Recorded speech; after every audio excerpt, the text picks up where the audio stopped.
Sekarang simpel ya, lu tanya gue, gue sekarang mau berubah dari kondisi Ricky yang sekarang. Hal pertama apa yang harus gue lakukan? Simpel jawabannya. Orang-orang yang lu temuin minggu ini lu jangan temuin. Lu ganti sama orang baru minggu depan. Lu bakal jadi Ricky yang baru. That's it. Karena manusia cuma input, proses, output. Input paling banyak dari mana? Ngobrol sama orang. Hai semuanya, welcome to Cerdas Kolektif Podcast. Di sini kita akan banyak menemukan inspirasi dan pengetahuan seputar dunia karir yang kita dapatkan dari mendengarkan cerita karir journey dari para narasumber yang luar biasa di setiap episodenya. Pada episode kali ini, kita akan kedatangan Theo Derrick, seorang serial entrepreneur and social media influencer. Enjoy! Theo Derrick, Waduh. financial investor, Yes. owner dari investment consulting firm, Aduh. IO, terus satu lagi Agency. agency. Gila. Welcome Teh. Wah, ini sebuah kehormatan banget gue bisa ngundang lu sih. Terima kasih Ricky udah ngajak-ngajak nih ya. Nggak, pertanyaan gue pertama ya. Yuk. Emang boleh sekeren itu ya? Anjir. Udah bisa investasi sendiri, lu punya bisnis juga gitu loh.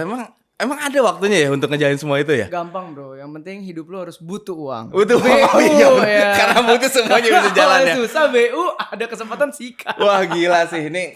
Jadi untuk teman-teman semuanya, Theo ini teman gue dari kuliah gitu. Yes. Jadi gue ngelihat dia lah dari kita sama-sama dari awal gitu sampai semenjulang ini gitu. Gue juga puji sangat Tuhan. amazed gitu, dia bisa sampai terbang tinggi ke langit. Belum. Wah gila sih.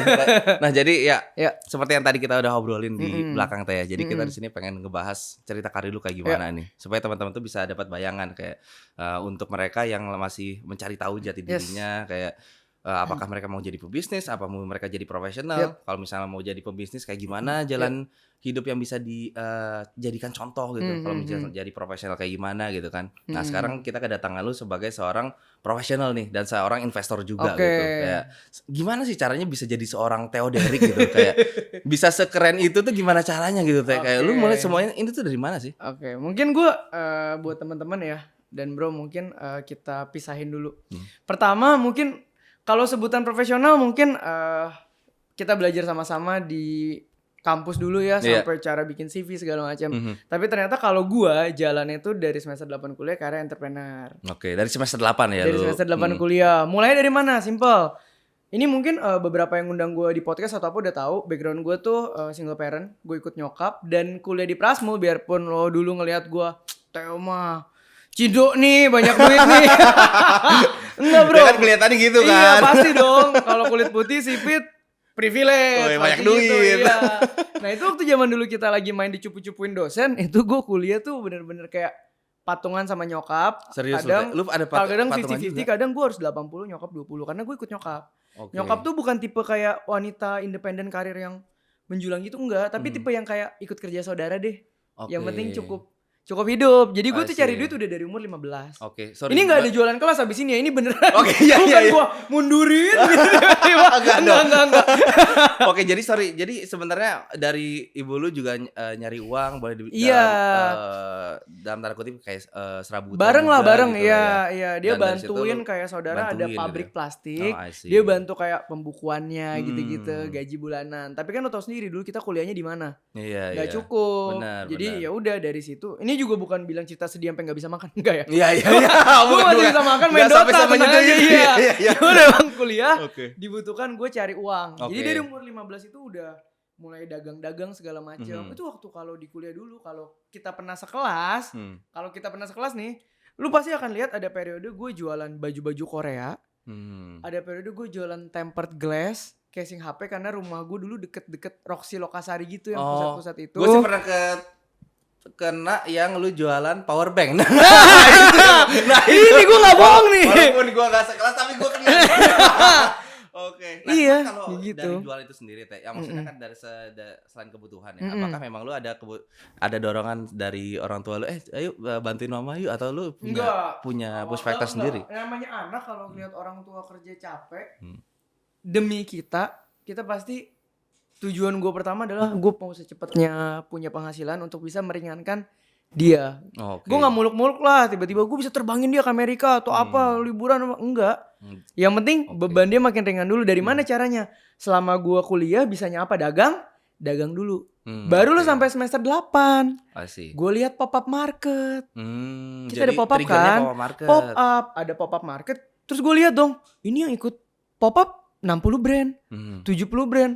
Gue ajak ngopi lah dulu, siapa namanya ketua pop-up? Amir.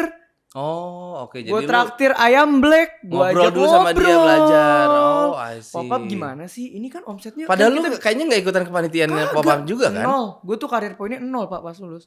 Oke. Gue tuh kupu-kupu aja. Ya karena lu banyak makan waktunya untuk jualannya itu. Dagang lah segala macam. Nah terus akhirnya Amir gue ajak makan, gue traktir ayam black kan. Waktu itu modal ayam black jadi ayam black ngobrol kan ini dia ya? Ketua pop-up. Oke. Bro ini gue hitung omset segini-segini. Pop-up tuh kalau boleh tahu untung berapa sih? Mau cari tahu. Ternyata pop-up itu belum tentu untung di periode itu. Karena dekorasinya sangat mahal. Dari situ gue belajar, oh berarti kalau gue bikin pop-up, gue bikin yang komersil. Oke. Kalau itu kan pop-up buat branding si kampus. Benar. Kalau ini gue mau pop-up yang komersil buat gue makan. Oke. Pas di semester 7, semester 8 kita ngapain? Bisnis plan. Semua orang butuh tempat jualan 3-4 hari. Iya. Buat jadi indikator kelulusan. Gua gas. Oke. Itu tahun 2015 Kota Tua Market pertama di Grand Indonesia. Oh jadi itu tuh project bisnis lu? Itu bukan bisnis plan untuk kelulusan, bukan bisnis project ya. Jadi bisnis project ada gue buka seafood-seafoodan di Untar. Itu mah rugi iya. Rugi 8 juta tuh seorang. Yang penting lulus. Kenapa gak lu pakai buat bisnis plan yang ini aja?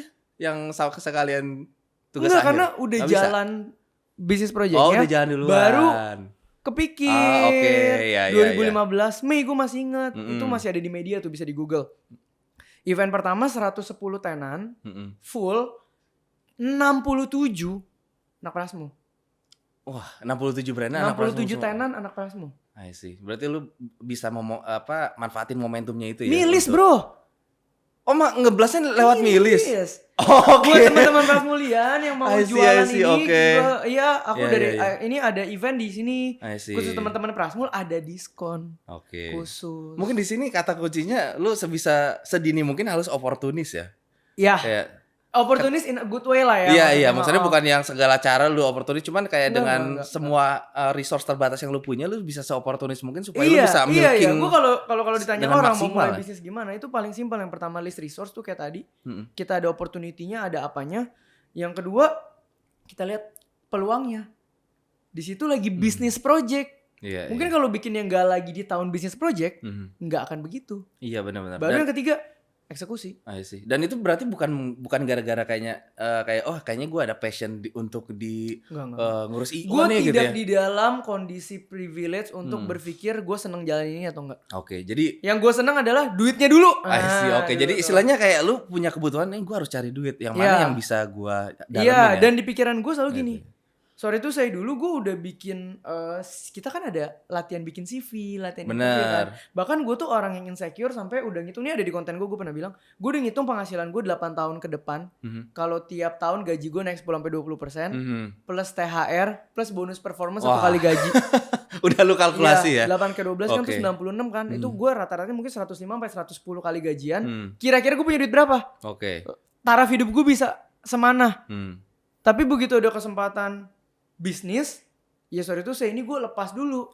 Karena gue tahu bisnis itu resikonya lebih tinggi, tapi punya kesempatan lompat lebih tinggi juga.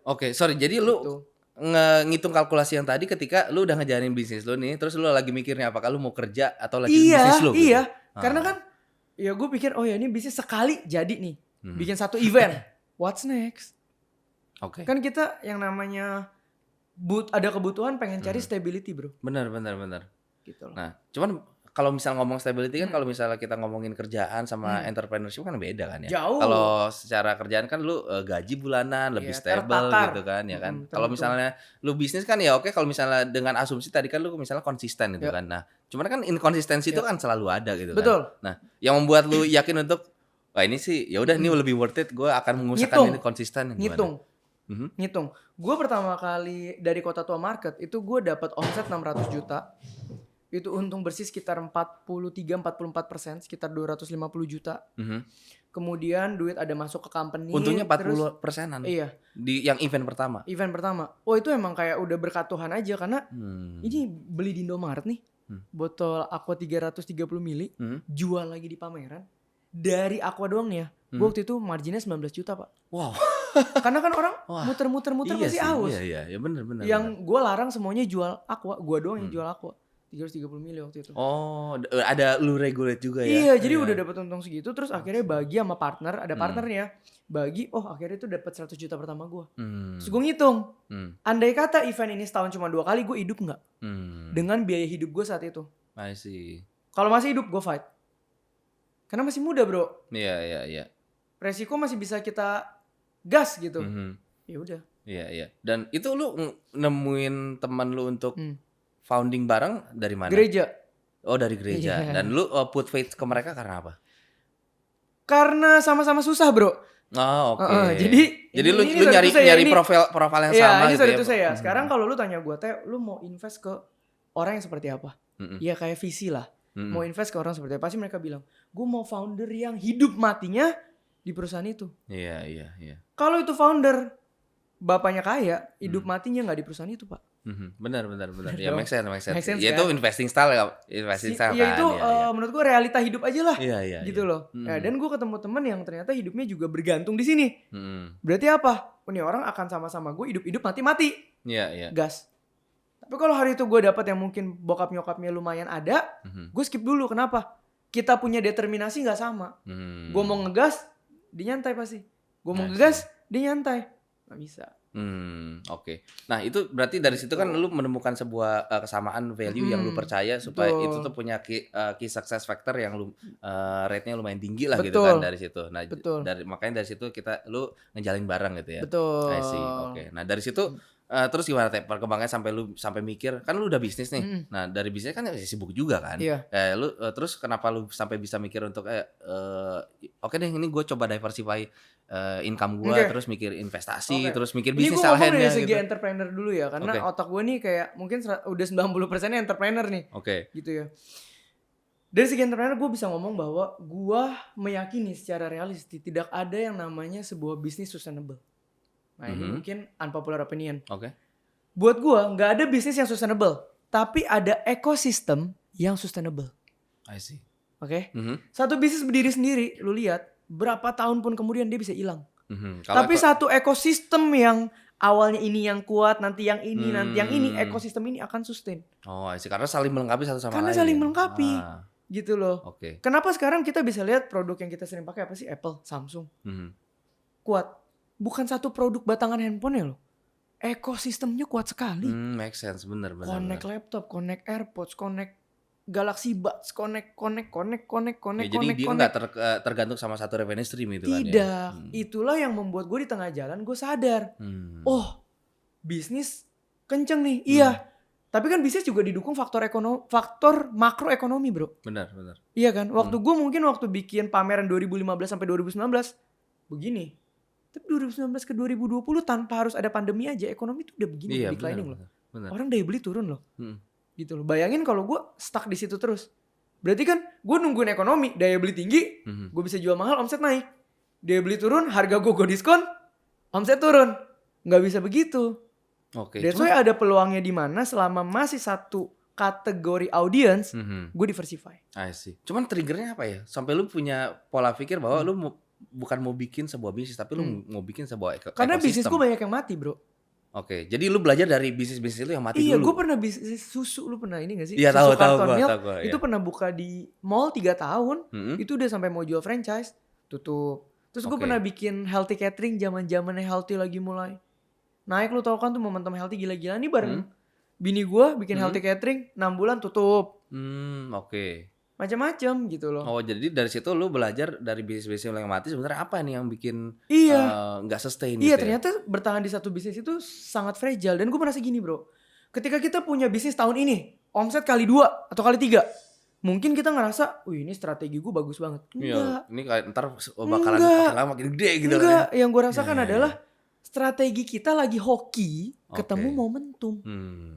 Ya, strategi yang tepat ketemu waktu yang tepat jadinya bisa jalan gitu kan ya. Kalau lu tanya berapa persen proporsi strategi dan berapa persen proporsi momentum mendukung kesuksesan lo, gue bisa bilang ini paling 20% pak.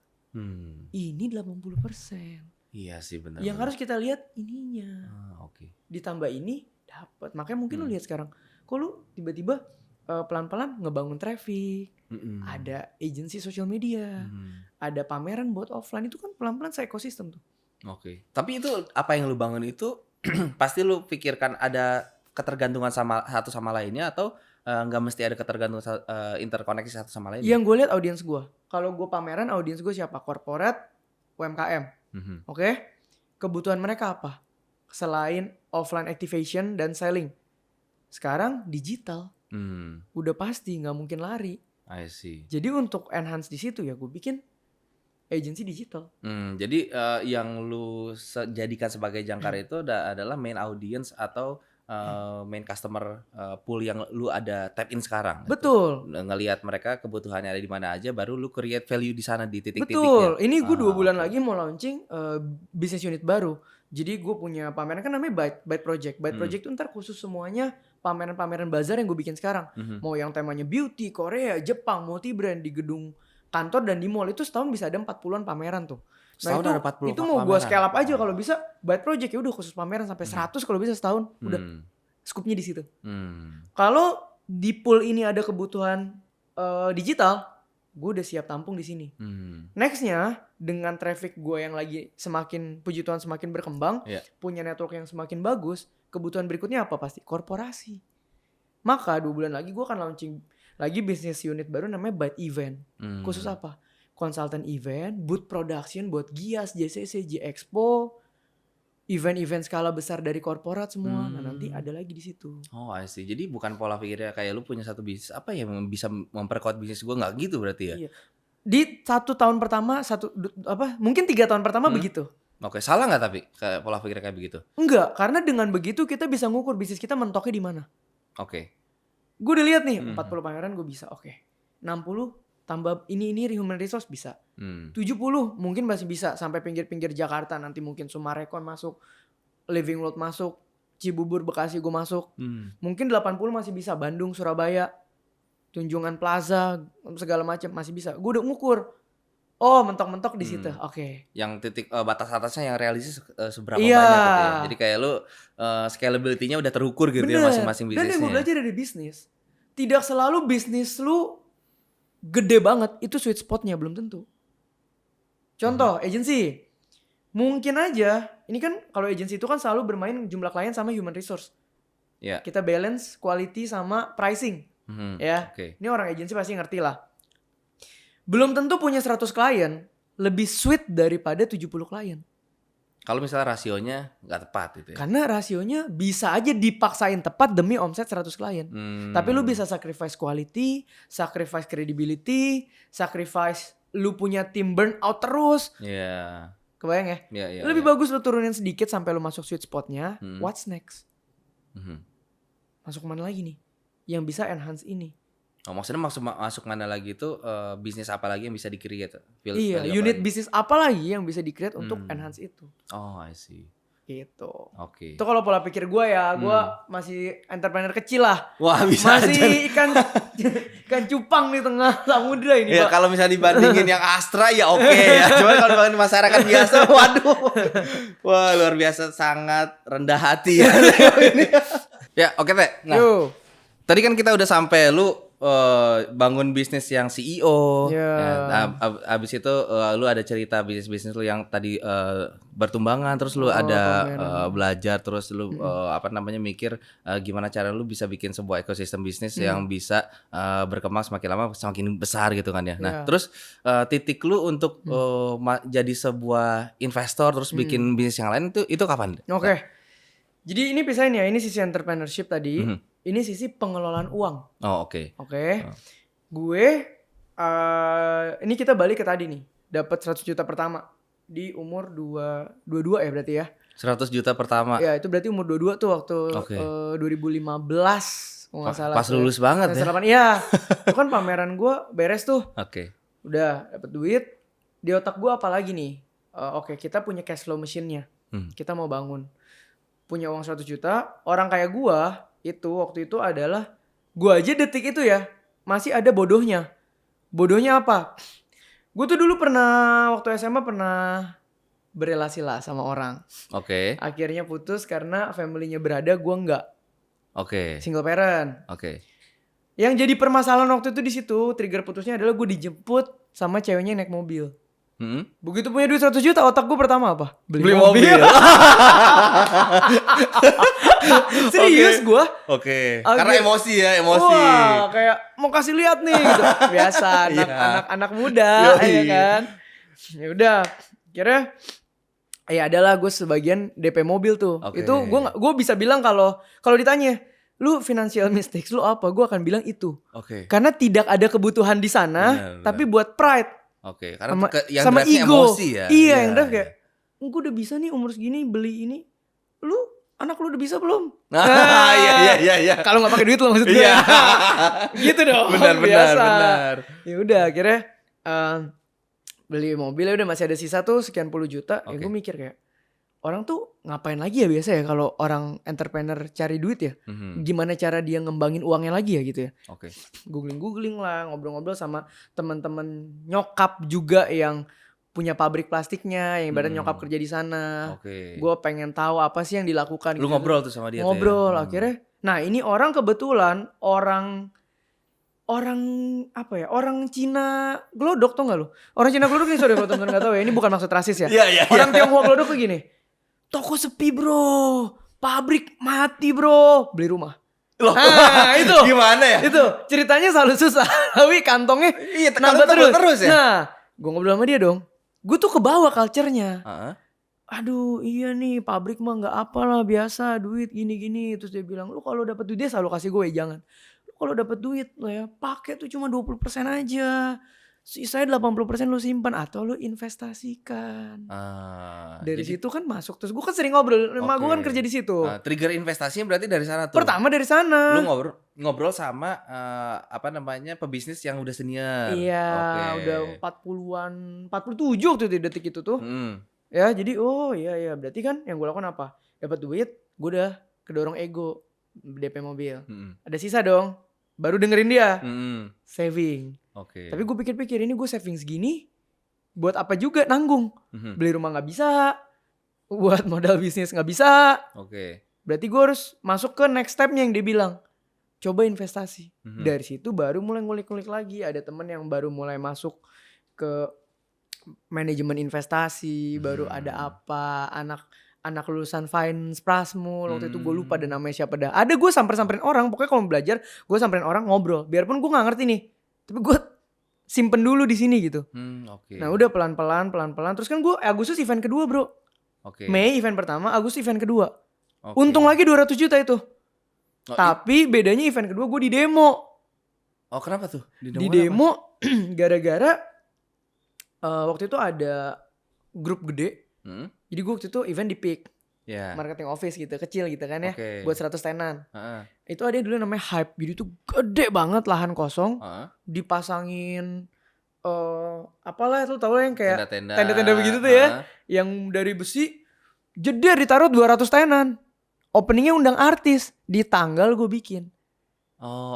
Gue bikin tuh 17-an Agustus juga. Nah, ini persis nih. Hari ini nih gue di demo nih. Bener. Ulang tahun nih jadi. Iya, hari ini gue di demo nih. Waduh. Iya pada waktu itu. Maksudnya di demo tuh digencet gitu ya? Crowdnya ketarik ke sana semua. Eventnya sepi. Pada waktu itu lagi ada culture toxic. Tenan-tenan termasuk beberapa orang yang gue kenal sendiri. Bikin list nama. Ayo siapa yang mau demoin Theo nih gitu. Demoin tuh maksudnya? Demo tuh kayak mintain duit balik dong sedikit aja gak apa-apa ini sepi gitu. Zaman dulu ada periode. Ada anak Prasmul ikut demo? Ada. Aduh. Serius Pak. Di situ tuh gue realita hidup. Gue belajar ini temen gue kasih diskon gede. Begitu ngelis demo. Dia salah satu aktivis. Kan gue ada spy juga. Ada teman gue juga yang emang gue kenal baik. Yang buka juga. Jadi dia punya POV sebagai tenan juga. Iya benar. Ya udah di demo. Ya udah. Akhirnya gue refund tenan, satu tenan gue refund 500.000 bro. Itu ada 100 tenan, berarti 50 juta tuh gue keluarin. Tapi itu zaman itu ya, lagi ada toxic seperti ini ya. Itu juga aneh, periode itu doang ada. Habis itu kan setelah itu gak ada. Nah habis itu dapat duit lagi tuh. Dapat duit lagi dong, dibagi lagi. Ya udah gue bener merasa oke, ini gue harus mulai investasi dari mana. Awalnya bahkan cobain deposito dulu Pak. Zaman bikin biliet ke bank. Ya bertahap lah ya. Maksudnya kalau dulu bikin biliet berasa keren loh. Iya. Anak zaman sekarang bahkan ya zaman lu gue belum mikir ke sana juga deh zaman kayaknya. sekarang umur 22 tinggal buka aplikasi, download fintech mana nih? Iya. Ya udah, kan? Udah accessibility-nya udah jauh banget sih. Jauh. Kalau zaman gue ke BCA cabang mana? Iya. Kan mau deposito, oh iya bentar diambilin billetnya. Iya, saking hassle-nya gue gak tertarik untuk ke arah sana bahkan kan. Dan gitu gue mulainya. Iya, Akhirnya berjalan, terus investasi ya step by step kita belajar instrumen sampai akhirnya momentum lagi. 2019 itu gue melihat. Gue 2019 kepo. Gue spend budget puluhan juta ikut beberapa workshop saham. Yang ibaratnya satu hari itu biayanya bisa 10 juta. 8 juta. Gue ikutin satu-satu. Sampai satu momen ada teman gue yang orangnya struggle 6 bulan nabung. Ya lu tau lah dulu ada brand finansial terkenal yang akhirnya tenggelam. Ya lu tau lah pasti brandnya ya. Depannya J, belakangnya A. Nah, oh iya. Lu masih tahu tuh. Itu temen gue nabung 6 bulan ikut kelas saham bawahannya dia. Jadi dia punya bisnis unit buat saham. Sehari 5 juta. Di Ayanamid Plaza tuh gue masih inget. Gue temenin dia udah nabung 6 bulan. Ya udah gue bayar langsung gue temenin. Itu dikasih materi even gak worth 80.000 rupiah gue rasa. Jadi pulang dari sana temen gue kayak, ini 6 bulan nabung mau maju, ikut dapat apa nih? Gak dapat apa-apa pulang. Dari situ gue telepon temen gue si Billy. Bill, ini gue gerah nih. Resah, ini balik lagi ya, resah plus opportunity nih. Gimana kalau kita bikin yang lebih affordable? Jadi temen gue ini, orang kayak temen gue ini gak perlu nabungin 6 bulan. Nabungnya 2-3 bulan aja cukup. Kita jual yang 1,5 juta. Sampai 2 juta kita gabungin semua ilmu yang kita udah punya plus experience kita. Jangan di hotel mahal, buka aja di coffee shop. Makanya apa namanya ya? Ya udah belajar saham di coffee shop. Coffee meet stocks jadinya. Jadi sesimpel itu ya. Maksudnya lu gak ada overthinking brandnya kayak gimana. Yang penting kayak lu fokusnya di value apa yang lu bisa kasih, problem apa yang bisa lu solve. Jadi ya udah langsung lu berangkat ya. Iya. Sampai waktu itu 2020 nge-boom, itu ada periode jual kelas legitnya setengah mati. Gue tuh sebelumnya gak pernah bisnis model kelas. Di 2020 gue baru ngerti bisnis model kelas itu legit sekali. Sebelum kita berlanjut lebih jauh lagi ya Teh. Kayak lu belajarnya itu berapa lama? Sampai dengan lu bisa kayak berani ngasih value ke orang lain gitu. Ya oke lah lu udah banyak kelas gitu kan. Banyak kelas yang paid, yang mahal juga gitu. Nah cuman berapa lama lu untuk ngegali hal tersebut gitu? Sampai paling 3-4 tahun. Udah 3-4 tahun. Dari 3-4 gue itu orang belajar. Yang gini. Gue selalu bilang orang kalau mau mulai sesuatu itu gak boleh terlalu tahu. Terlalu ngerti lu sama sebuah hal. Lu pasti blunder. Kenapa tuh? Ketika orang mau mulai mereka tuh cukup tahu. Sama kayak orang mau mulai bisnis. Orang mau mulai bisnis mereka cukup tahu aja yang penting-penting untuk mulai. Sisanya learning by doing. Kalau orang tahu terlalu banyak dari awal, pro consnya terlalu banyak, percabangannya terlalu banyak, percaya gue lu gak akan mulai sesuatu. Karena bikin overthinking ya. Betul. Dan itu sistem defaultnya manusia. Iya benar. Bro, makanya kalau lihat karakter entrepreneur itu pasti tahu cukup jam. Tahu cukup jam. Kalau lu ketemu karakter-karakter orang yang pemikirannya sangat dalam dan researchnya banyak sekali, trust me itu paling jadinya bukan entrepreneur tapi entrepreneur consultant. Dia tugasnya ngapain? Memaparkan si entrepreneur ini punya kasus apa dengan ilmu yang dia punya. Arahnya pasti consulting atau CEO yang di hire. Karena jiwanya entrepreneur sebagai business owner sama jiwa CEO profesional sama jiwa konsultan itu beda. Bro. Gitu. Itu benar-benar beda. Komposisinya ya maksud gue ya. Gitu. Nah, itu jadi kan dari situ kan momentumnya itu 2019 tuh ya itu udah mulai opportunity lah. Mulai di Juli. Dan dari situ juga lu sebenarnya udah belajar 3-4 tahun di dunia investasi. Nah, dari situ lu ngelihat problem yang bikin lu gerah, terus lu ngerasa kayaknya lu bisa solve hal ini dan lu nyari partner lagi gitu ya. Nah mungkin di sini yang gue mau tanya, ketika lu mau eksekusi sesuatu harus ya nyari partner. Kan lu udah bisa, kayaknya lu jalan sendiri juga kayaknya fine-fine aja kan. Kalau gue itu orang yang gini nih, ini balik lagi ya. Ini gue harus ada backgroundnya ya, jadi gue tarik sedikit aja. Orang itu selalu bilang, bisnis itu atau ngerjain apapun harus fokus. Bener gak? Jadi ketika sekarang gue punya pameran, punya agency, guanya juga, gue personal branding aja jadi entitas lagi nih. Sebuah CV lah ibaratnya gitu ya. Iya, satu perusahaan yang berbeda lagi kan. Ini gimana nih? Ini gak fokus. Nah kalau gue orang yang megang gini, kehebatan gue di mana sih bro? strength-nya gue negotiating, public speaking, strategical decision, insting, sama visi. Gue kebayang nih ini mau ngapain ke depan. Oke. Ini strength gue. Maka di semua tempat gue fokus di sini. Buat gue fokus. Oke. Kebayang ya? Fokus menjadi Fokus generalis menjadi akan hal tersebut gitu ya di bisnis-bisnis. Fokus justru malah menjadi spesialis di hal tersebut, tapi di-apply di semua tempat. Iya. Nah, untuk bisa lakukan itu gue butuh partner yang mengisi sisi lain yang membuat semuanya berjalan. Oh, dan dari sisi operasionalnya gitu ya. Karena lu nggak hands on 100% operasionalnya. Iya, kadang ketika lu bilang, kok lu bisa fokus banyak hal? Bukan banyak hal, gue fokus hal yang sama bro. Fokus gue tiap hari itu cuman networking, ngebangun value diri, ngelihat ini bisa collab kemana. Sambilan pameran jalan, agensi jalan, ini jalan-jalan. Gue sambungin terus benangnya. Ya, istilahnya kayak lu udah punya general operasionalnya di masing-masing bisnisnya ya. Kalau buat gue, make sure everything works. Itulah gitu kan. fokus versi gue. I see.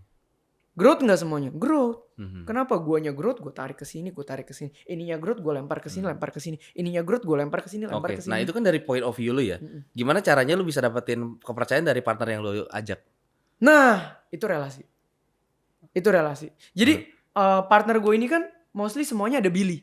Ya, lu kenal mostly Billy semuanya ya. ada Billy ya. Lu kenal Billy ya. Iya. Billy itu sekampus juga sama kita gitu ya. Gue itu kenalan sama Billy beberapa tahun tapi kan gak intens gitu ya. Karena dulu gue Jakarta di BSD kan. Iya. Tapi kita setiap kali ketemu ngobrol kita sharing value-value yang menurut gue penting gue tangkep dari obrolan itu. Pertama, nih sorry bukan maksud apa. Gue butuh partner yang gue bisa ngomongin Tuhan di dalam bisnis gue. Oke. Nah ini spesifik ya kalau buat gue. Karena gue selalu kayak, oh kalau ini udah kita lagi pusing omset turun.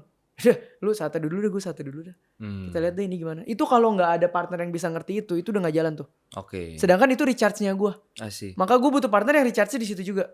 Nah itu dari situ tuh. Oke. Kedua waktu nyari kecocokannya dari iya, gue lihat gitu lagi. Ya. Nih orang mandang duit segila apa. Gue orang yang sangat thrilling untuk make money. Tapi kalau lu korek kehidupan gue, money itu bukan nomor satu di hidup gue. Oke. Gue tuh bukan orang yang ambisius angka kayak orang gila. Gue itu ambisius sama growth.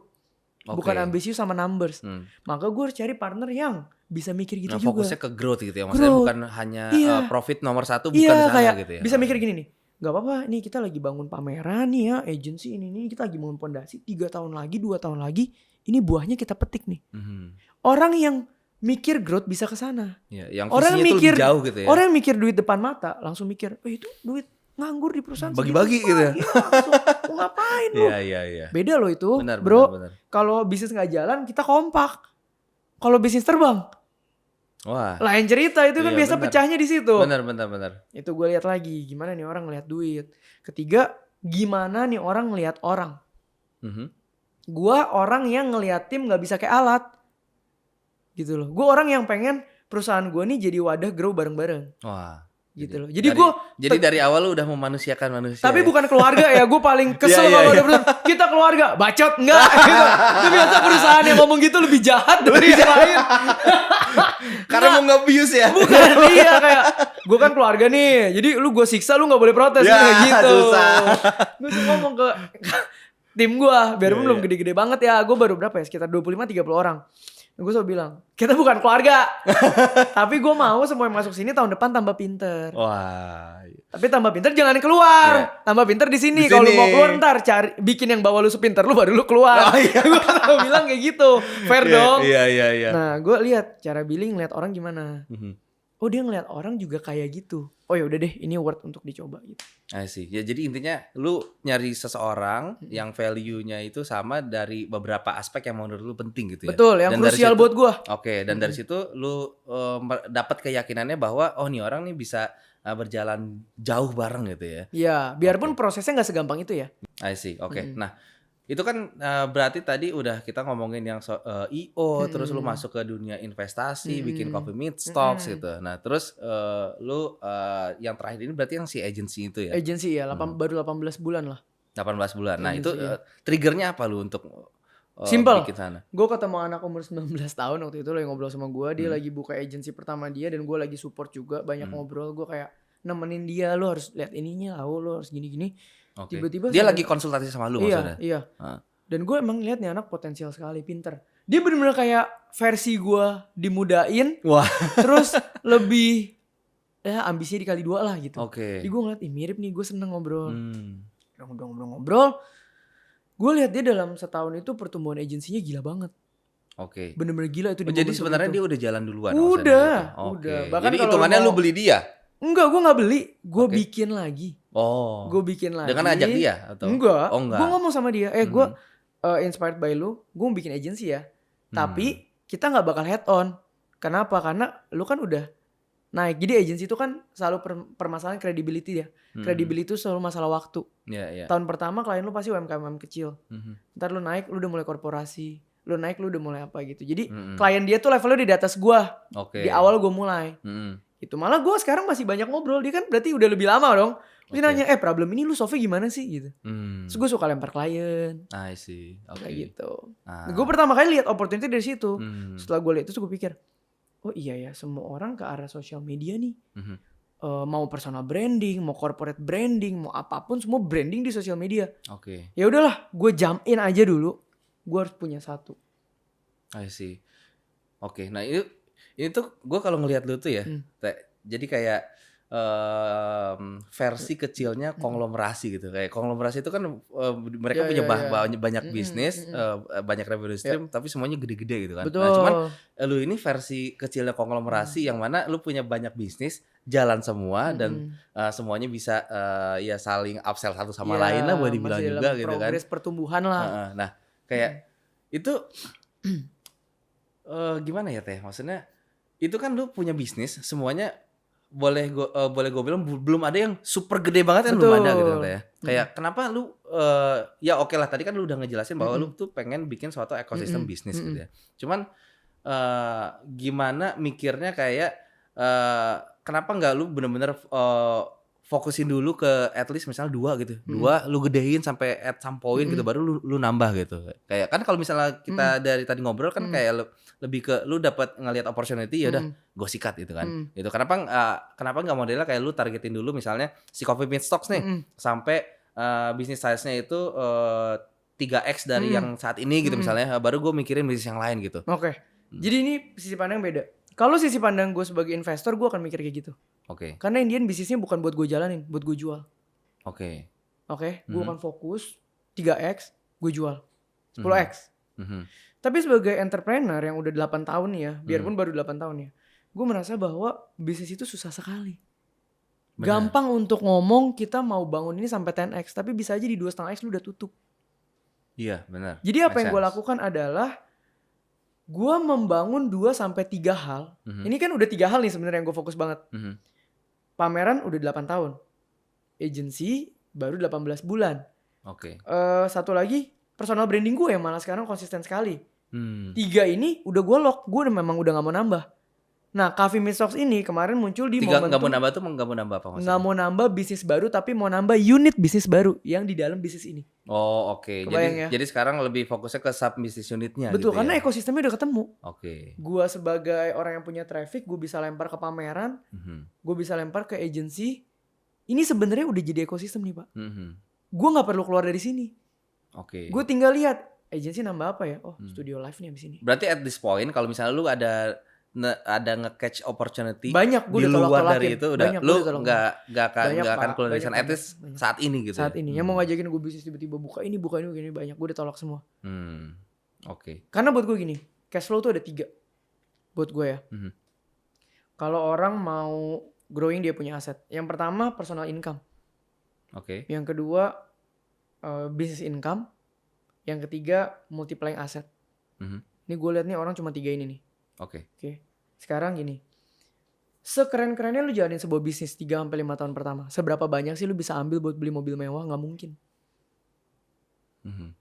Lu pasti akan fokus apa? Karena terbatas untuk ekspansinya, untuk udah diputerin ketika lagi lu gitu pilih kan. gak expand, lu bisa spend. Benar. Tapi bisnisnya di situ-situ aja. Tapi kalau lu mau gedein expand, lu gak bisa spend. Lu ada proporsi yang lu pinggirin. Which is bisnis lu bisa aja tambah kaya, elunya tambah kayaknya di sini, bisnis lu udah segini. Biarpun ini dalam pelaporan pajak juga aset ya. Iya. Tapi kan gak liquid. Iya. Bener ya, kecuali dijual. Nah, lu bayangin deh lu jalanin kayak gini nih. 7 tahun lu udah mati-matian, akhirnya lu naik segini, dia udah di sini, terus ininya kena regulasi tutup. Sorry to say. Iya. Ini bisa terjadi sama banyak startup CEO founder yang series B, series C tiba-tiba besok fundingnya berhenti. Perusahaan segede gabannya tutup. Itu CEO belum tentu lebih kaya daripada managerial level loh. Iya, benar. Karena nggak mungkin tiap funding lu kali 3 gaji lu. Lu tetap makan gaji loh. Ini personal income loh. Dan kalau lu di funding lu nggak bisa ambil dividen. Iya. Lu bahkan punya gedung kantor gede, kekayaan pribadi lu dibawa orang yang punya siomay jualan 5 cabang. Iya. Ini realistis loh bro. Benar. Kantor lu boleh gede banget, and then lu nggak dapat funding tutup, lu lebih miskin daripada orang yang punya gerobak siomay 5 cabang. Ya karena dia cash flow-nya lebih liquid. Karena yang siomay ini cash flow-nya lebih liquid. Dan cash flow dia. Benar. Ini nangkep bedanya ya. Iya. Kalau gue sekarang, personal branding gue itu ya puji Tuhan cukup juga nih. Entitas ini menghasilkan lumayan lah. Tapi kalau personal branding itu cost-nya segede apa sih? Ya minim. Otomatis itu udah mengisi personal income gue. Bisnis. Oke. Gue ada gaji, ada dividen. Berarti dengan ininya udah deras di sini, gue nggak perlu tarik banyak dari sini. Nah, jadi lu nggak bergantung dari bisnisnya ini ya. Gua Kan bisa. mungkin kalau orang di luar sana kan ngeliatnya kayak wah Theo banyak bisnisnya ya. Banyak makan lu dari bisnis dong. Bisa. Iya gaji pasti tetap lumayan. Ya karena ada, kita kan gitu untuk menghidupi kita gaji pasti lumayan, dividen pasti oke lah. Cuman kan nggak bisa lo bandingin bro. Maksud gue gini, bisa aja bulan ini cuma angka ya contoh ya. Bisa aja bulan ini misalnya gue dapet dari personal branding 400 juta bersih. Bisa aja gue bikin pameran nih, kayak gue bikin Peak Avenue nih. Satu pameran omsetnya 980 juta. Apakah untung 400 juta bersihnya masuk kantong gue yang pameran?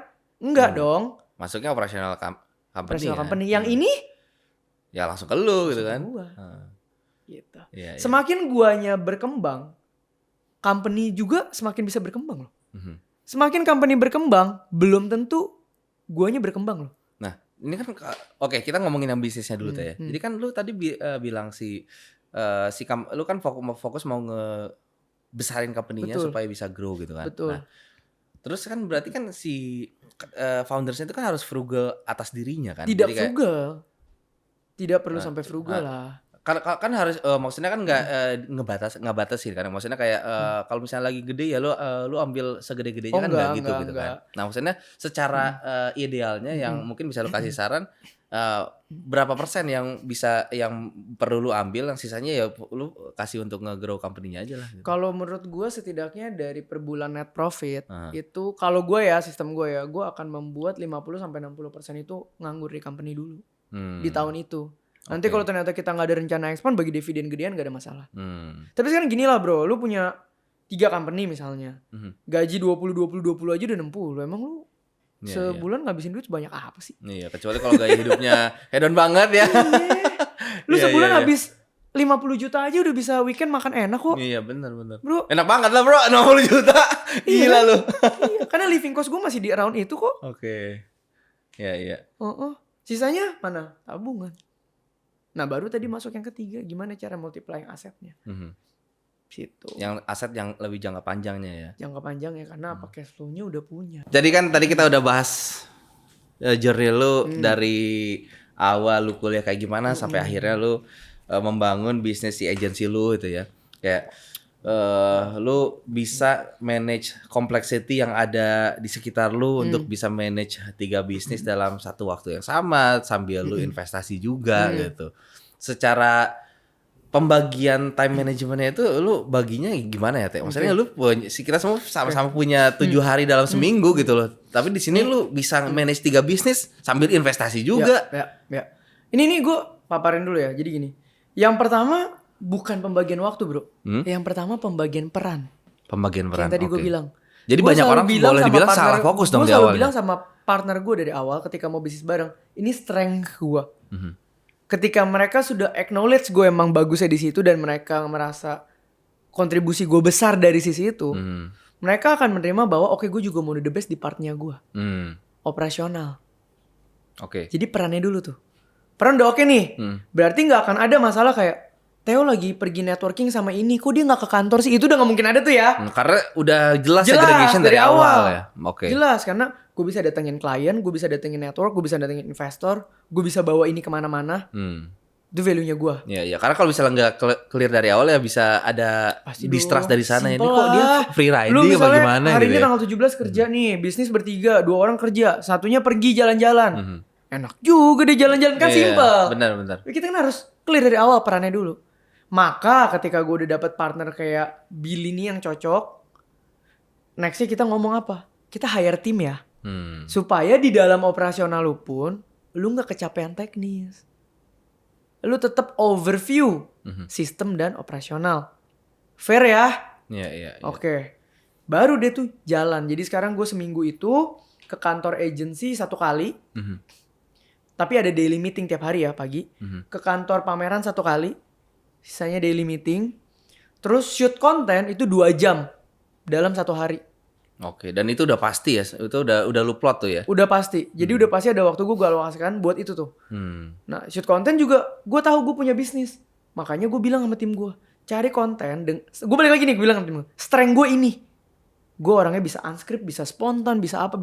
Kalian cari konsep yang kira-kira gue cuma perlu waktu 2 jam. Oke, jadi sebenarnya ya lu udah si kreatif tim itu yang heavy untuk mikirin apa yang mau lu bawa gitu ya. Dan gak heavy juga sebenarnya. Karena gue bisa jalan one take unscript, mereka cuma perlu siapin 10-12 pertanyaan every week. Itu dia jadi konten 10 hari. Oke. Nah, untuk editingnya di awal lu ngelakuin sendiri apa udah langsung? Gue udah pure team. Udah langsung ada timnya. Udah pure ya? team pokoknya. Gue udah jadi talent aja. Berikut mau endorsement apapun itu udah scripting udah dari mereka semua. Dan skripnya pun udah gak bisa yang terlalu skrip karena gue orangnya spontan banget kan. Gitu loh. Oke. Nah ini mungkin gue mau bahas untuk yang lu jadi seorang influencernya ya. Kayak di luar dari lu udah ada bisnis yang lu jalanin, udah ada exposure-nya juga gitu kan. Dari situ kan otomatis ada orang yang tahu lu. Betul. Gitu ya. Kayak lu gimana ya, lu tuh bisa dapetin momentumnya gitu. Kayak istilahnya kan kalau dari yang lu cerita kan lu emang udah serius banget dari awal untuk mau ngenekunin dunia ini gitu kan ya. Kayak dunia konten ya influencer ini gitu kan. Kayak untuk nemuin momentumnya tuh gimana gitu. Kenapa lu dari awal udah bisa yakin untuk mau seserius itu? Balik lagi gue bilang, ini tadi kita udah ngobrol off the cam ya. Ini gue mulai gak niat monetisasi. Ini bener-bener demi Tuhan. Gue mulai dari saat teduh ini gue selalu bilang, gue mulai dari satu. Ini bukan story yang gue bangun juga ya. Ini literally itu saksi-saksinya ada tuh ya. Jadi ada Billy, ada iya. Gue telepon Billy gitu loh. Literally gue bilang kayak, dan doa gue gini, Tuhan, kalau emang lu mau pakai gue di sini, ini pisahin ya. Ini pegangan gue nih. Oke. Gue pengen dong jadi orang Kristiani yang entrepreneur, yang influencer, yang investor, yang pokoknya how to do things-nya tetap ada nilai-nilai ini nih. Oke. Nah gue bilang boleh nggak kalau lu mau gue di sini kasih gue kesempatan viral. Itu doa gue tuh. Biar gue tahu lu serius mau gue di sini, gue akan konsisten. Hasilnya gue bodo amat. Di Instagram highlight gue sekarang kalau lu buka itu masih ada highlight TikTok 100.000 dalam 45 hari. Kalau lu buka screenshot chatnya, gue chat sama tim gue isinya apa? Guys, nggak usah pusing hasil, doain aja yang terbaik. Kita upload aja konsisten biar Tuhan yang bawa. Sekarang lu buka Instagram gue, lu buka highlightnya. Itu screenshot chatnya. Luar biasa. Ada footage-nya ya? Ada, bener-bener begitu apa adanya. Lu lihat aja, ada gitu loh. Dan 100.000 40 hari gue gak expect. Gitu loh. Oke, jadi ini kan titik awalnya itu adalah lu pengen giving something dan pengen jadi istilahnya seorang Kristiani yang impact-nya tuh simple, besar gitu kan ya. Gue cuma pengen jadi berkat buat orang dengan real. Titik. Dah, titik. Oke, dan dari situ kan Tuhan kasih lu petunjuk, jadinya lu konsisten sana gitu kan ya. Betul, itu konten pertama langsung 600.000 views bro. Gue tuh kayak ditampar. Gue tuh kayak, lu minta gue kan, nah ini nih gue kasih lu video pertama langsung viral. Video pertama langsung viral? Video pertama upload viral. Kok dari bisa situ ya? Gue langsung kayak, berarti ini udah jalannya dong buat gue. Iya. Gue konsistenin. Oke, nah tadi kan lu istilahnya punya goodwill dulu kan, ya bukan goodwill, lu punya goodwill di titik stop gitu ya. Cuman apakah lu sebelumnya ada mikir nggak sih kayak ini lu tuh sebenarnya ada expertise lu yang bisa lu communicate ke masyarakat dan ini tuh lu yakin banget ini akan berguna gitu, atau lu lebih ke kayak ini kayaknya gue bisa ngomongin ABCD, gue bakal ngomongin semua itu dulu deh. Terus lihat mana yang bakal works gitu. Kalau gue deh gini. Gue dikasih kesempatan Tuhan, pengalaman bener-bener merintis, merangkak entrepreneur segala macam. Maka yang gue punya bukan teori, yang gue punya lapangan dan pengalaman yang bisa gue bagikan. Oke. Dari situ gue cuma berpikir, Tuhan biarlah ini perjalanan yang gue step by step dipimpin sama lu. Gue sharing aja apa adanya. Siapa tahu ada orang-orang di posisi kayak gue denger, mereka jadi ngerti, oh bisa ya begini. That's it. Oke, jadi benar-benar. Kalau lu lihat konten gua, kenapa bisa unscript? Nggak ada konten itu repackage, nggak ada konten itu teori. Ini semua dari sini yang pengalaman. Makanya bisa one take. Makanya bisa nyebar dengan sangat cepat karena ternyata buat mereka relatable dan realistis. I see. Oke, jadi memang fokusnya itu bukan jenis dari kontennya, Bukan. tapi lebih ke lu punya Impact ke hidup pengalaman. orang. Oke. Jadi kalau mungkin setelah udah berjalan lu tanya gua, ini kenapa menurut lu jadinya bisa viral? Mungkin impact ke hidup orangnya real. Karena ini bukan cerita susah yang gue pakai buat jualan. Susah ya susah. Tapi ada pengharapan loh. Gitu. Angle-nya tuh begitu. I see. Oke. Nah mungkin kalau misalnya kita bahas dunia content creation gitu ya, apa tips yang lu bisa kasih ke orang di luar sana kayak untuk bisa lebih tepat gitu untuk delivering value yang mereka punya ke masyarakat yang lebih luas gitu. Strength-nya dulu itu apa? Balik lagi. Ingat kan tadi gue bilang pertama strength gue apa? Itu dulu yang kita harus tahu. Oke. Yang kedua, purpose kita apa? Karena kalau purpose lu monetisasi, begitu 3 bulan trafficnya nggak jalan, lu pasti stop. Beda sama orang nggak ada intensi monetisasi di awal, tapi ada purpose. Oke. Duit ada nggak ada, mereka jalan terus. That's the difference menurut gue. Di awal.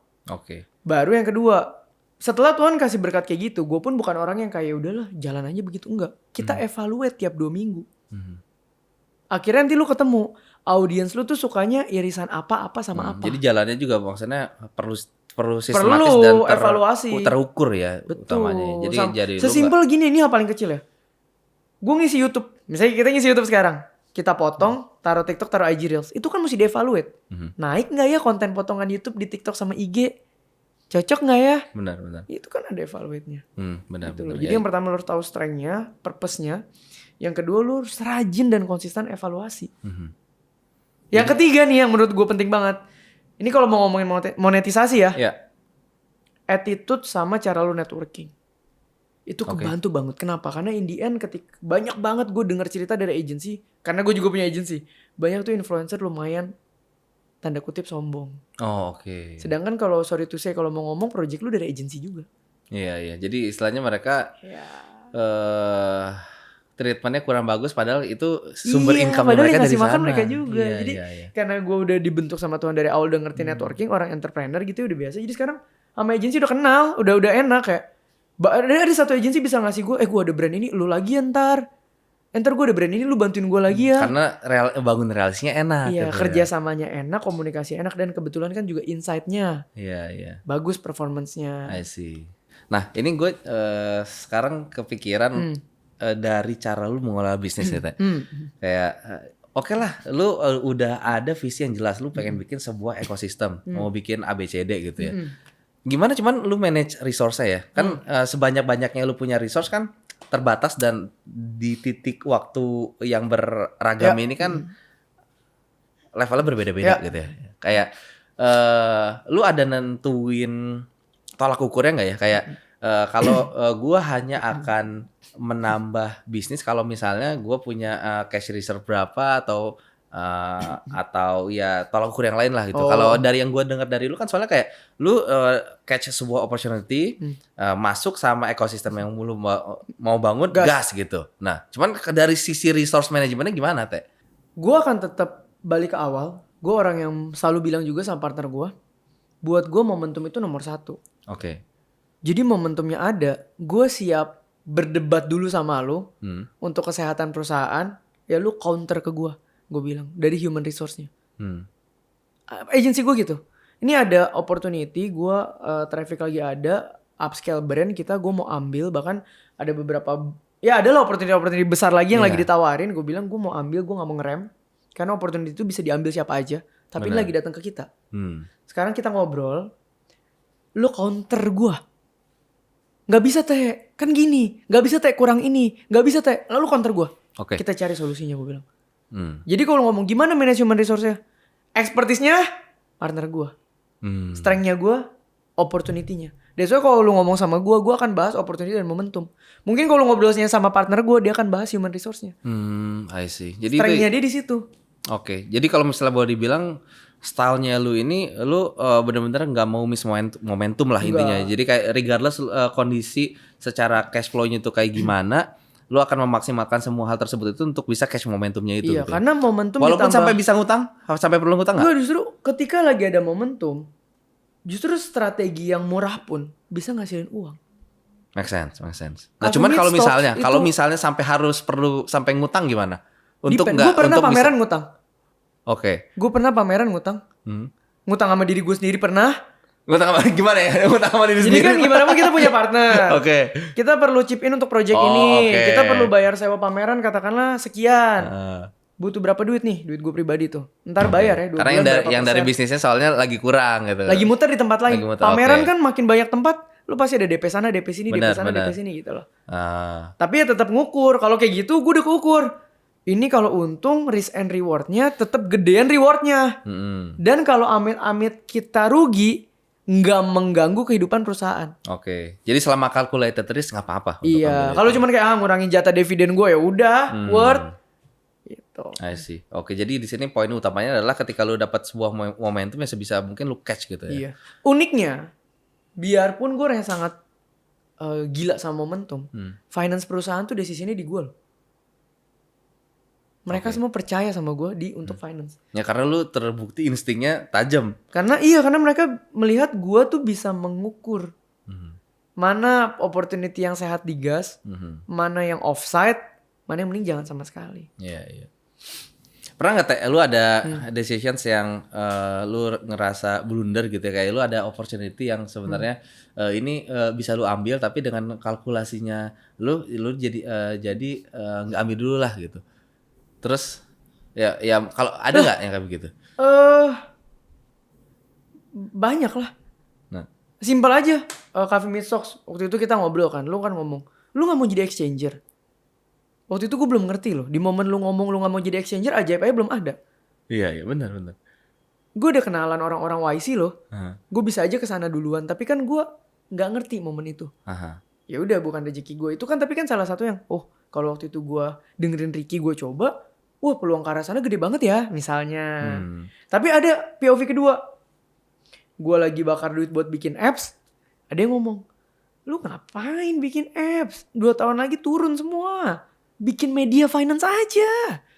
Perlu investnya cuma 1 studio. Lu cari talent yang pinter, yang cantik. Lu sikat jadi media finance. Detik itu gue gak ambil juga. Gue malah bakar duit buat apps. Iya. Ngerti gak maksud gue? Iya. Tapi itu semua ada yang in vain gak ada. Karena udah pernah di situ gue jadi ngerti. Oh dunia tech begini. Dunia apps begini. Oh dunia media begini. Learning by doing dari sana. Iya. Jadi kita insight-nya juga dari sana. Oke. Nah maksud gue pertanyaan yang tadi itu Teh.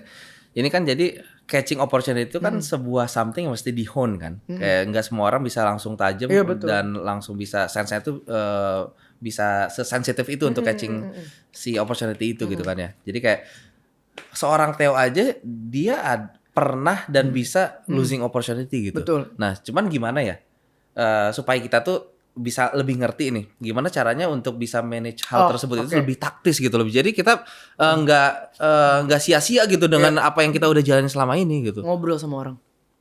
Oke. Ngobrol sama orang. Gua bisa makin mengerti mana opportunity dan mana yang tidak. Mana yang ini worth, mana yang enggak, itu selalu dari kasus orang. Jadi kuncinya adalah networking. Iya. Dengan lu semakin luas networkingnya, sekarang lu bisa semakin lu tanya gue sekarang mau berubah dari kondisi Ricky yang sekarang. Hal pertama apa yang harus gue lakukan? Simple jawabannya. Orang-orang yang lu temuin minggu ini lu jangan temuin. Lu ganti sama orang baru minggu depan. Karena untuk lu bakal jadi Ricky yang baru. Oh iya benar sih. Make sense. Karena manusia cuma input, proses, output. Input paling banyak dari mana? Ngobrol sama orang. Iya, make sense. Gue bisa mulai ngerti, mau bangun ekosistem. Karena pernah ngobrol sama orang jauh di atas gue. Gue pernah ngerti, harus investasi. Karena ngobrol sama om yang itu. Gue mulai ngerti, kedepannya harus ini. Karena ngobrol sama, konglo mikirnya begini ya. Employee mikirnya gini ya. Iya. di industri ini mikirnya gini ya. Itu semua yang membuat gue jadi white gitu. I see. Ya, berarti boleh dibilang kalau misalnya kita mikir kenapa ya kita di sini-sini aja ya? Karena mungkin circle-nya kita di situ terus gitu. Gak kita punya coba. POV baru, titik. Oke. Lu sekarang bisa bilang, gue tuh ngobrol sama beberapa temen gue kayak gue mau mulai bisnis dari profesional jadi entrepreneur. Tapi lu ngobrol sama profesional semua, lu gak jump in. Coba lu ngomong sama 3 orang aja yang udah pernah jump. Terus bisa ceritain lu prosesnya dari mereka build sampai akhirnya mereka jump di posisi mereka sekarang. Kayak kita ngobrol sekarang nih. Iya, lu pasti akan ngerasa apa? Bener. Bisa loh. Iya. Oh gitu caranya. Berubah langsung lo. Iya. I see. Oke, nah hopefully dari apa teman-teman yang nonton di sini juga jadinya bisa lebih kebayang lah dengan tadi cerita Theo. Gimana cara dia ngebangun bisnis, gimana caranya dia jadi seorang investor gitu. Hopefully ini benar-benar bisa nginspirasi kita semua, termasuk inspirasi gue juga supaya gue bisa semakin naik level gitu kan. Jadi mungkin ya sebagai penutup gue mau minta terima kasih banget sama Theo udah mengalokasikan waktunya. Thank you udah ngundang-ngundang di podcast yang sederhana ini. Dan thank you banget udah share pengalaman yang sangat berharga ini ke teman-teman semuanya gitu.